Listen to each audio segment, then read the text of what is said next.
We're ready for week 1 college football. We have no time for intros. We're going to get right to the slate. We've got a bunch of games to talk about. We're starting on Thursday, a great slate of games to get the week started. It's Ball State taking on Tennessee. We've got the Vols 34.5 point home favorite, 68 the total in this one. I think Tennessee is going to have one of the best offenses in the country, top 10, certainly maybe even top 5 this season. Offensive line looks good on paper. Lots of skill position talent, the return of Hendon Hooker at quarterback for the Vols, and that lightning fast, up-tempo offense under head coach Josh Heupel. And we saw how explosive Tennessee was on offense last season. Ball State, very depleted on defense from all indications coming into the new year, and replacing Drew Plitt, a multi-year starter at quarterback. Looks like John Paddock is going to be the guy to do that. So it's going to be a tough ask for Ball State in this road opener for them against Tennessee. For me, I actually have 2 bets on this that I placed already. The Vols team total it's high. It's not for the faint of heart at 49.5, but I honestly think they get into the 50s here. I don't think Ball State is going to really get that many stops against what could be a extremely potent, high-flying, explosive Tennessee offense. And if you look, Ball State was not good defensively, giving up a lot of explosive plays last year. Explosive play rate for them defensively was very poor. That's trouble against Tennessee. So I like the team total for the Vols.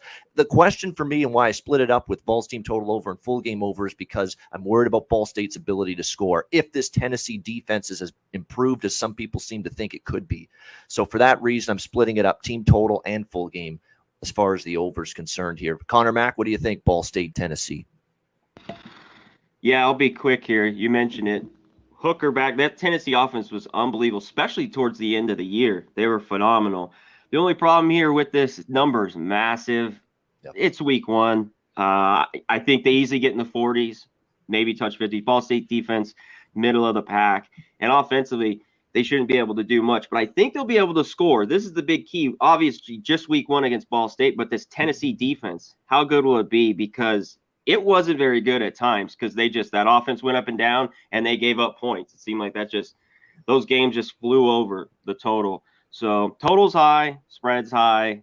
This is a wait, watch, and see, but Tennessee should win easily. And I don't mind your team total look. I'm just probably not going to get there, but it should get over there. Yeah, and keep in mind, obviously, a huge discrepancy in terms of the rosters here going into this game as well. So that's definitely something you want to keep in mind going into this game, that Tennessee, in terms of their recruiting ability, I'm just looking at here, 19th best roster in terms of roster quality. And we mentioned this on the Saturday show. What is this ranking comprised of? It's comprised of returning starters and returning production combined with recruiting rankings, combined with the transfer portal additions. How well did you bring in talent from other programs? 19th in the country for their roster coming into the year. So pretty good stuff out of Tennessee. This is probably as high as they've been with the quality of the roster in a very long time. Contrast that to Ball State on the other side. You're looking at 125 in terms of the roster rankings. So that's a huge, significant gap. And as you'd expect for a game where there's a 34-point favorite here with Tennessee.